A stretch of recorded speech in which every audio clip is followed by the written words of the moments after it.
Mais je dis que le peuple français, le vrai peuple, se trouve en état de légitime défense. Et la légitime défense autorise quoi? Eh bien qu'on sauve sa peau, tout simplement, qu'on sauve sa peau.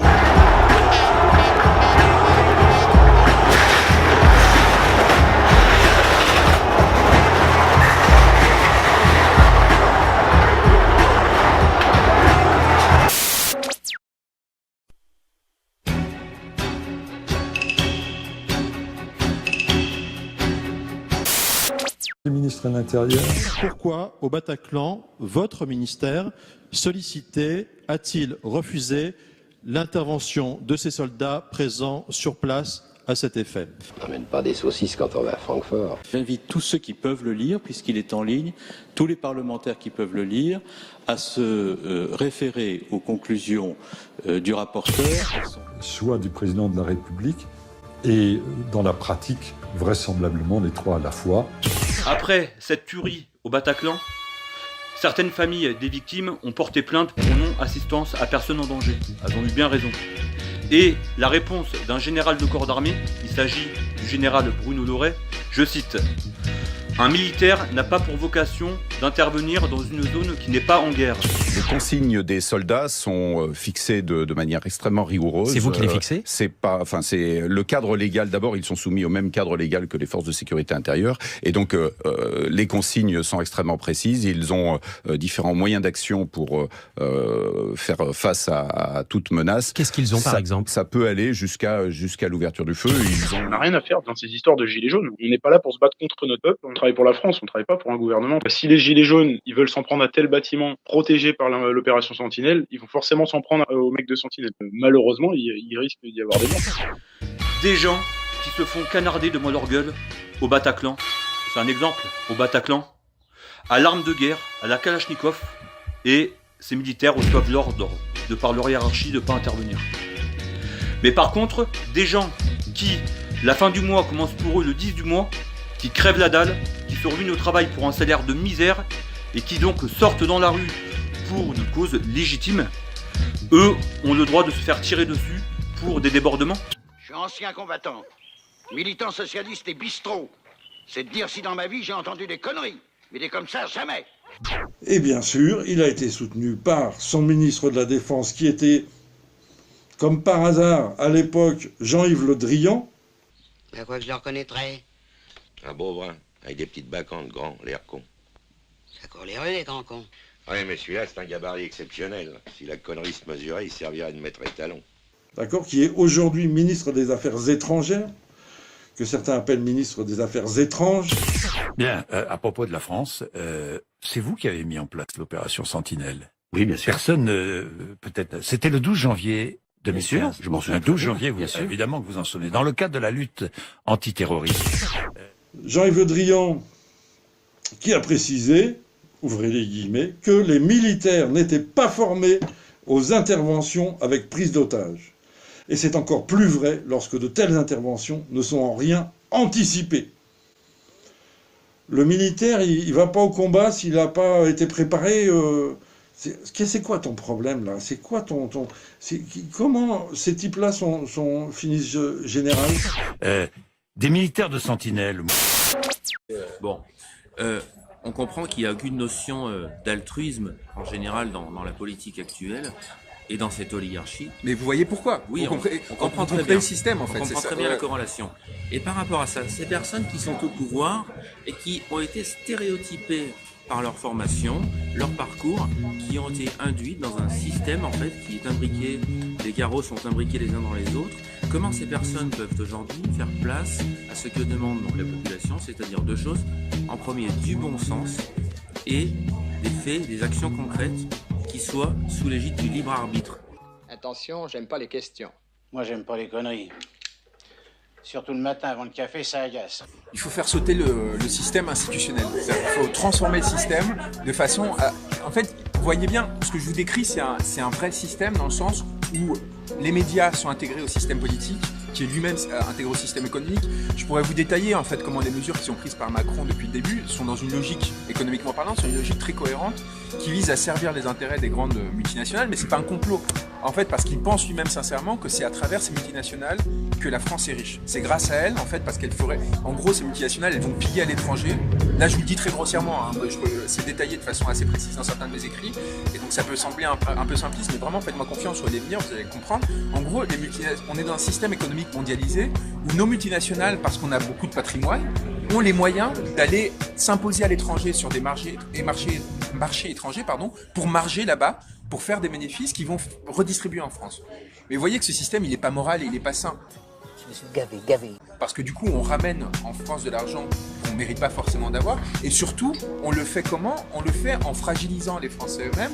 Parce que la contrepartie de ça, c'est qu'il faut que pour avoir ce patrimoine, les multinationales, elles doivent avoir des marchés captifs.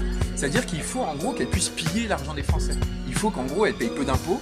Il faut qu'elles aient toute une série d'avantages fiscaux qui vont faire qu'en gros, elles vont avoir une capacité à avoir un marché intérieur très fort. Je gagne un paquet juste en respirant. À partir duquel elles vont pouvoir se déployer à l'étranger. Donc ça, c'est ce qui explique la théorie économique de Macron, le fait qu'il fasse tellement de cadeaux fiscaux aux grandes entreprises, etc., les 40 milliards d'euros, ça fait partie d'un ensemble cohérent, vous le voyez. Donc il y a ça d'un côté, et de l'autre, du coup, en gros, les multinationales vont l'aider en retour, vont l'aider à financer ses campagnes, etc., et ça va lui permettre d'être propulsé. Il va placer ses amis ensuite qui vont pantoufler, donc avoir des gros salaires, etc., comme Benjamin Griveaux. Mais donc ça forme un tout cohérent. Et la question, du coup, c'est comment faire sauter ça et faire qu'on retrouve de la souveraineté, c'est-à-dire qu'on produise de l'argent en France, qui reste en France, qui soit redistribué en France, donc qui fasse qu'on n'ait pas à surtaxer les classes moyennes et les plus fragiles, et qu'on puisse au contraire justement avoir un système avec moins d'inégalités, etc. Et bien pour ça, moi je pense que le plus important, c'est de changer le système institutionnel. C'est soit de faire une assemblée constituante, soit des référendums, de façon à ce que ce ne soit plus l'entre-soi qui se répartissent le pouvoir, mais au contraire un rapport au peuple. C'est-à-dire qu'en gros, on est par exemple une assemblée qui soit élue à la proportionnelle, qui ne soit pas issue de ce système-là, avec des gens vraiment représentatifs qui viennent de droite à gauche. Là, vous, par exemple, vous pouvez vous présenter demain. Il faut que vous puissiez, en gros, par exemple, il faut que vous puissiez vous présenter demain. Et que vous n'ayez pas besoin d'avoir un appui d'un parti dont le siège est à Paris, qui va lui-même, du coup, être intégré dans ces systèmes de compromission, de corruption, etc., pour pouvoir justement porter votre voix. Donc il faut redescendre le politique au niveau des territoires et des citoyens. Et donc ça passe par un changement complet de la forme institutionnelle. Par exemple, en gros, tirer au sort 500 personnes qui vont faire une constituante, par exemple. Mais en fait, il faut en passer par là. Moi, je ne veux pas donner une solution, mais c'est pour ça que c'est si important. Et c'est pour ça que Macron n'a rien compris, ou alors il a trop bien compris. Il essaie de faire croire que c'est juste une question de pouvoir d'achat, dans le sens où il suffit de rajouter 100 € de prix de l'activité, qui d'ailleurs, rappelons-le, il va être financé par notre taxe, pour régler le problème. Mais par les taxes qu'on va payer, parce que c'est l'État en gros qui fait des exemptions fiscales, qui doit financer ça, c'est pas les entreprises. C'est pas ça, et il le sait très bien, c'est un problème de représentativité. C'est un problème, c'est la 5e République qui arrive à bout de souffle. Et si les gens se battent aujourd'hui, c'est évidemment pour les problèmes de pouvoir d'achat, mais aussi plus généralement pour avoir le droit à dire leur mot dans la société telle qu'elle existe. Public et de la politique. Ouais, alors en fait les médias c'est intéressant parce qu'on pourrait croire un peu de loin qu'il y a des stratégies de censure active, c'est-à-dire qu'en gros il y a Bernard Arnault, Xavier Niel qui donnent des instructions directement pour fabriquer en gros l'information. Ça se passe pas comme ça. C'est vrai que certains hommes d'affaires qui ont acheté des médias, donc par exemple François-Henri Pinault qui est propriétaire du Point, ou Bernard Arnault qui est propriétaire du Parisien, ont un droit d'intervention, ou Dassault pour le Figaro, ont un droit d'intervention directe sur l'information. Alain Veil et Patrick Drahi dans Libération et RMC. Donc, vous voyez en fait comment avec quelques personnes détiennent en gros les principaux médias auxquels vous avez accès. Et Martin Bouygues par exemple à TF1 qui peut décider qui est invité aux 20h ou pas. Donc, ces 5 ou 6 personnes, elles peuvent intervenir directement, mais vous imaginez bien qu'elles n'ont pas accès à faire. Il faut qu'elles passent leur journée quand même à rencontrer des gens pour faire leurs affaires, à des hommes politiques pour les inciter à voter en faveur de ci ou de ça. Ils vont pas passer leur journée à lire les journaux et à regarder leurs journaux télévisés et à intervenir directement. Donc ce que font ces gens, c'est que ils interviennent ponctuellement pour envoyer des signaux. C'est ce qui s'est passé par exemple quand Xavier Niel a fait virer Aude Lancelin de l'Obs, qui était la directrice adjointe du journal, a essayé de le virer du jour au lendemain via son homme de main, Louis Dreyfus, parce qu'en gros elle était trop à gauche. À l'époque c'était ça ce qui était reproché. Et du coup qu'est-ce que ça a fait ? Ça envoie un signal à tous les autres journalistes. Vous voyez, ça fixe une limite. Si vous exagérez, si vous allez trop dans ce sens-là, attendez-vous à ce qu'il se passe ça. Et si vous retrouvez du jour au lendemain viré de l'Obs, alors que par ailleurs la même personne, le proprio de l'Obs, c'est aussi propriétaire du Monde, etc. Il dit merde, vous vous retrouvez blacklisté. Et si vous êtes journaliste, vous retrouvez très vite avec la possibilité de plus jamais avoir de travail et de vous retrouver avec des conséquences très lourdes. Et du coup, les gens font attention. Donc ça, c'est la première forme de censure. Et c'est ce qui s'est passé par exemple au Monde. où ils ont viré aussi au Monde, où ils ont viré Hervé Kempf, qui était le seul journaliste écologiste, qui a dû partir du jour au lendemain parce qu'il était censuré, il a refusé d'être censuré. La rédaction, personne n'a rien dit, parce qu'ils avaient trop peur. Et du coup, évidemment, vous imaginez bien le climat que ça crée derrière. Donc derrière, est-ce que vous avez besoin d'intervenir derrière chaque journaliste, lui dire « Ah non, ça t'écrit pas ça ?» Bah non, même pas. Et l'autre façon de le faire, c'est en plaçant des hommes de main qui vont devenir les directeurs administratifs. Donc c'est ce qu'a fait Xavier Niel avec Louis Dreyfus, qui a été directeur général du Monde, mais aussi de l'Obs en même temps, ou Mathieu Pigasse, Alain Veil qui avait placé, ça c'est génial, Alain Veil qui avait placé via Patrick Drahi via Alain Veil. Donc Patrick Drahi, c'est le type qui a racheté SFR, donc qui a fait virer des milliers de personnes à SFR. Et vous savez, devinez comment il l'a fait, ça aussi je raconte dans mon bouquin. Il a deviné, et ça vous savez qui le raconte? C'est sa main droite qui le raconte, c'est pas moi, c'est dans Vanity Fair de décembre, c'est pas un truc que j'ai entendu parler, il faudrait que vous me fassiez confiance pour y croire ou pas. Non, ça c'est eux-mêmes qui le racontent dans la presse. Donc la main droite de Patrick Drahi va voir Macron quand il est sous Hollande à l'Elysée, il est secrétaire général adjoint de l'Elysée, et lui dit écoutez, mon boss, il veut racheter SFR. Il veut racheter SFR, et Macron lui dit ah ouais, bon c'est un peu compliqué, mais il faut que j'en parle avec Hollande, j'ai essayé de le convaincre, ok, on va faire un truc. Et donc il organise un rendez-vous entre Hollande, Drahi, et donc il y a Macron et ce type qui s'appelle Bernard Mourad. Et Hollande, il dit ouais, bah pourquoi pas, mais vous savez, Libé a des difficultés, ça serait bien si vous les aidiez. Et en fait, en gros, ce que demande Hollande, c'est que Drahi rachète Libération contre l'autorisation de racheter SFR. Et donc Drahi fait ça, il rachète Libération. Qui est-ce qu'il nomme à la tête de Libération comme directeur général? Il nomme Bernard Mourad, donc le type qui a fait le deal avec Macron pour racheter SFR. Bernard Mourad qui va suggérer, il le raconte lui-même, des unes sur Macron à Libération, mais aussi à l'Express et à BFM, où il est aussi nommé directeur général, parce que tout ça est racheté par le même Patrick Drahi. Vous vous rendez compte du truc ou pas? C'est pas du complot, hein, c'est établi, vous allez voir les trucs, c'est détaillé mot pour mot, par eux-mêmes, quoi. Contre quoi? Contre l'autorisation. Et donc, contre le fait qu'Hollande leur autorise à racheter SFR, où ils vont virer des milliers de personnes pour faire du profit. Et donc, il y a des milliers de personnes qui perdent leur emploi. Pourquoi? Pour que Hollande ait un soutien pour sa campagne. Alors finalement, il va sauter en vol, et du coup, ce soutien va partir à qui? À celui qui a permis l'opération derrière Hollande, c'est-à-dire Macron. C'est pour ça que vous allez avoir toutes ces unes sur Macron, dans l'Élysée, dans l'Express, etc. Donc ces gens-là vont soutenir Macron, et non seulement ils vont faire ça, mais ils vont le faire de façon si grossière que ce Bernard Mourad qui a fait tout ça, qui est devenu directeur général de l'Express, qu'est-ce qu'il fait en 2016? Toute honte bu, il devient conseiller de Macron. Il est recruté par Macron pour devenir conseiller pendant la campagne présidentielle. Il devient conseiller après avoir été directeur de ses médias et avoir fait faire la campagne de Macron. Et après, donc il fait la campagne, et après, qu'est-ce qui se passe? Ce type, il est nommé directeur de Bank of America, une des plus grandes banques d'affaires françaises. Et qui reçoit le mandat de privatisation d'Aéroports de Paris, là? C'est Bank of America, dirigé par Bernard Mourad, copain de Macron, qui a fait racheter Libération, pour permettre le soutien. Enfin, vous voyez le truc ou pas? Vous voyez comment ça produit des effets complètement terrifiants? Et donc, on risque aujourd'hui de se retrouver sans Aéroport de Paris, qui est un truc super profitable, qui rapporte énormément d'argent aux Français chaque année. Pourquoi? Parce que ces gens ont décidé de se faire plaisir entre eux, de s'appuyer entre eux pour se promouvoir. C'est un énorme scandale. Ça a des effets sur les destins des Français. C'est des milliards qui vont disparaître des caisses de l'État. Et ils font ça à ciel ouvert, en disant ouvertement, en disant « Ah, mais non, mais c'est pas si grave, c'est normal, etc. » Et entre-temps, qu'est-ce qui s'était passé dans Libération? Évidemment, ce Bernard Mourad, il a fait recruter qui comme directeur de la rédaction?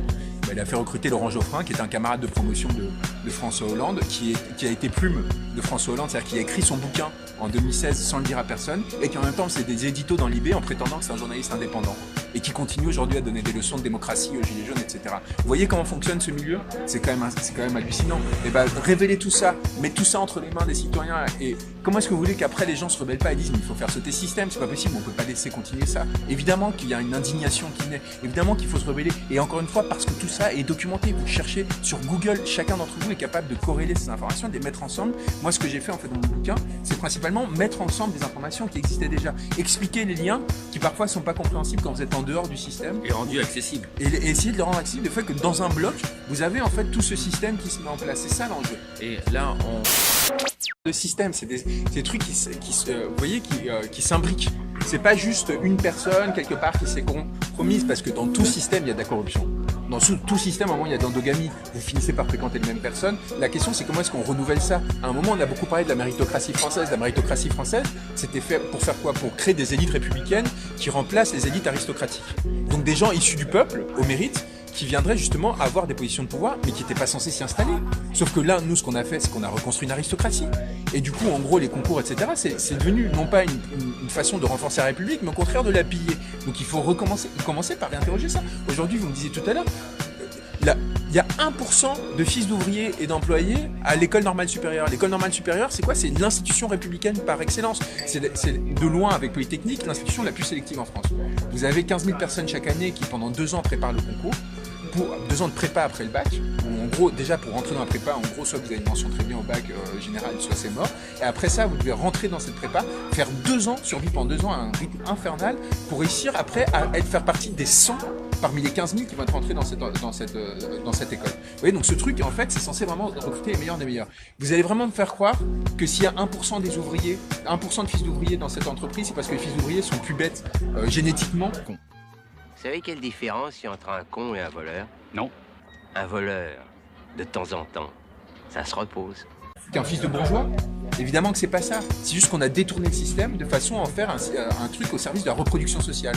Pour que les fils de bourgeois, eh ben, ils aient une place garantie dans le système. C'est-à-dire qu'ils ne soient jamais mis en danger, et j'en reviens à ça, il n'y a jamais de risque pour eux. Donc, mais du coup, qu'est-ce que ça provoque? Ça provoque qu'on rayonne plus dans le monde, qu'on produit de la littérature médiocre, on produit de la pensée médiocre, on produit des chercheurs et des hommes politiques médiocres. Pourquoi? Parce que c'est devenu endogame. C'est un peu, vous savez, comme les dynasties du 16e, 17e, 18e siècle, des grands rois, etc., où la moitié des gosses mouraient parce qu'en gros, tous les cousins couchaient avec les frères, qui cousaient avec les je sais pas quoi, et vous finissiez par avoir une pauvreté génétique très forte. Et du coup, soit ils naissaient à demi sénile, ou des choses comme ça. Et ben aujourd'hui, c'est la même chose socialement parlant. C'est-à-dire qu'il y a plus, comme il n'y a plus de concurrence, il n'y a plus de pression sur ces élites, elles ont fini par s'installer, par se conformiser, par arrêter de penser. Où avez-vous appris à dire autant de conneries? 2 ans de télé. Et ben ça, il faut foutre vraiment le boxon. C'est-à-dire qu'il faut les faire trembler à nouveau, de les agiter, les forcer à réfléchir à nouveau, à s'engager. Et l'idée, c'est pas de créer une société horizontale, mais c'est de recréer une société dans laquelle il y a une base saine où les gens vont se battre pour une idée, etc. Voilà. Donc après, il y a des façons de le faire différentes et variées. Moi, je mets une idée très précise, mais c'est pas le sujet. Le sujet d'abord, c'est de faire prendre conscience qu'il y a un système qui ne fonctionne plus du tout, le renverser, le remettre à plat complètement, et à partir de là, reconstruire exactement comme on a fait en 1789. Pour revenir à ça, sur Wikileaks, ouais, j'ai découvert la lâcheté. Et j'ai découvert un système médiatique, en fait, qui était capable de relayer les pires rumeurs, des informations fausses, qui étaient en fait instrumentalisées et créées par des appareils de pouvoir que Wikileaks gênait, en l'occurrence la CIA et plus généralement le pouvoir américain. Vous avez vu, hein, c'est ça les Anglais. Oh, ça m'étonne, ils étaient plutôt sympathiques.